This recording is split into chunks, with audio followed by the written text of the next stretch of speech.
সুপ্রভাত। সকলকে জানাই অনেক অনেক ভালোবাসা, অনেক অনেক স্বাগত। সুপর্ণা ব্লগের নতুন একটা দিন, নতুন একটা ভিডিও, নতুন একটা সকাল। তো তোমরা সবাই ভালো আছো আশা করি। আমরাও ভালো আছি। সকাল সকাল বসে পড়েছি নিজের হাতে লাগানো গাছ থেকে পাতা তুলে বড়া বানাতে। আরে বোঝো না, ওই যে বাড়িতে একটা মিষ্টি কুমড়োর গাছ লাগিয়েছি, মানে বাজার থেকে নিয়ে এসেছিলো মিষ্টি কুমড়ো, তার মধ্যে বীজ ছিল। সেই বীজগুলো টবের মধ্যে ফেলে গাছ হয়েছিল বেশ সুন্দর সুন্দর। সেগুলোই আবার আমি মাটিতে লাগিয়ে ফেলেছি। এত সুন্দর দেখার মতো গাছ হয়েছে না, একদিন দেখাবো তোমাদের। দেখো বড়াগুলো কিন্তু আমি রায়গঞ্জের বাড়িতে করছি। আজ রায়গঞ্জের বাড়ি থেকেই ভিডিও করা শুরু করেছি। তুতান স্কুলে যাবে, প্রতিদিনই তো সেদ্ধ খেয়ে যায়, ডিম সেদ্ধ, আলু সেদ্ধ, ঘি এরকম খেয়ে যায়, কোনোদিন পনির। আজকে ভাবলাম ডাল আর ভাজা দিয়ে ভাত খাইয়ে পাঠাই, আর টিফিনে পাস্তা দেব, তারও ব্যবস্থা করছি। দেখো পাতাগুলো ভালো করে লবণ জলে ধুয়ে সুন্দর করে কুচি কুচি করে কেটে নিয়েছিলাম। মনে হলো কম হবে, আর একটু হাত থাকতে আর বটি কেন, তাই না? হাতেই ছিঁড়ে ভালো করে কুচি কুচি করা পাতাগুলোর সাথে মেখে নিলাম সুন্দর করে। সাথে দিয়ে দিলাম বেসন, চালের গুঁড়ো, নুন, হলুদ, মিষ্টি, কাঁচা লঙ্কা কুচি, কালো জিরে, সমস্ত কিছু দিয়ে বড়াগুলো ভালো করে মেখে চেখে এখন তেলের উপর বসিয়ে দিচ্ছি। দেখো এই দেখো কি সুন্দর ভাজা হয়েছে না, দারুণ হয়েছে, মচমচা হয়েছে, সুন্দর হয়েছে। তবে সস দিয়ে তুতান আর ওর বাবাকে পরিবেশন করব। ওর বাবাও এসছে আজ, ওর বাবা কাজে এসছে, কাজ ছিল কিছু, সেই কাজগুলো করে আবার 8:30টার ট্রেনে ফিরে যাবে। এখন ওদিকে তুতানকে তো স্কুলে পাঠিয়ে দিয়েছি, টোটোতে তুলে দিয়ে আসলাম।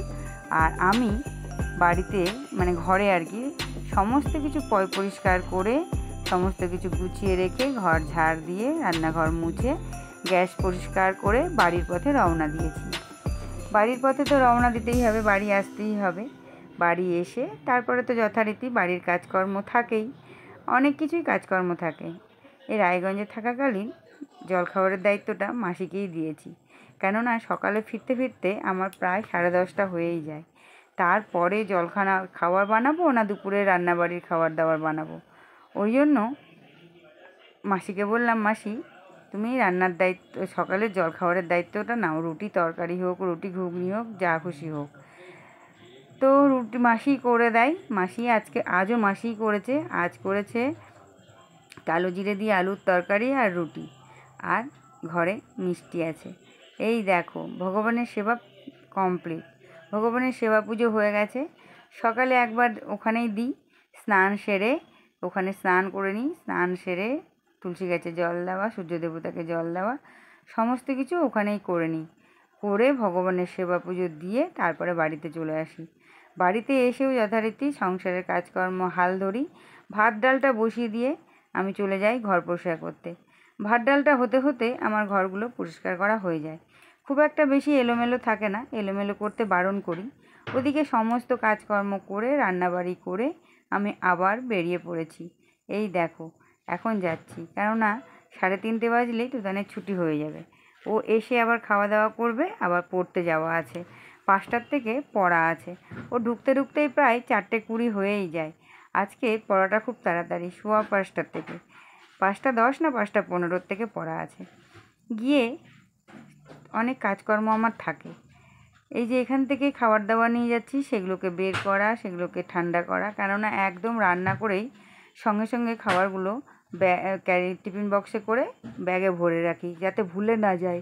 ভুলে গেলে আবার আমাকে ওখানে গিয়ে করতে হবে। দেখো নেমে পড়েছি ট্রেন থেকে নেমে এখন হেঁটে হেঁটে যাচ্ছি ঘরের দিকে। ফ্লাইওভারটা পার হবো, তবে এই ফ্লাইওভারটাতে উঠতে অত কষ্ট হয় না, সিঁড়িগুলো ভাঙতেই বেশি কষ্ট হয়।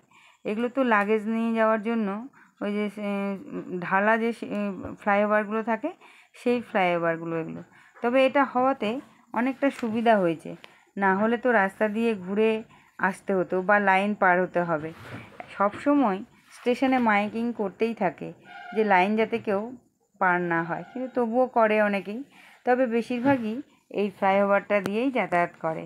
এই ফ্লাইওভারটা ভীষণ সুন্দর এবং ভালো হয়েছে।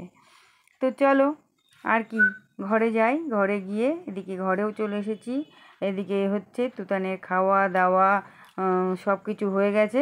এবার আমরা চলে এসেছি ও যেখানে ওকে এবারে পড়ার ওখানে পৌঁছে দিয়েছি, যে বাড়িটাতে পড়ে সেখানে ঢুকিয়ে দিয়েছি। আর আমি পাশেই মানে আছে ওখানে বাচ্চাদের জন্য পার্ক আছে, তো দেখলাম বাচ্চারা খেলাধুলা করছে বেশ। ওখানে কিছুক্ষণ বসে ভীষণ মশা কামড়াচ্ছিল, তাই বেরিয়ে পড়লাম। বেরিয়ে চলে আসলাম রাধা মাধবের মন্দিরে। এই মন্দিরটাতে আমি প্রতিদিন না, যেদিন যেদিন তুদানকে নিয়ে আসি সেই দিনগুলো আমি এখানে আসি। 2 দিন তুদানকে নিয়ে আসতে হয়, তার একটাই কারণ এখানে ভীষণ কুকুরের অত্যাচার, ও একা কিছুতেই আসতে চায় না।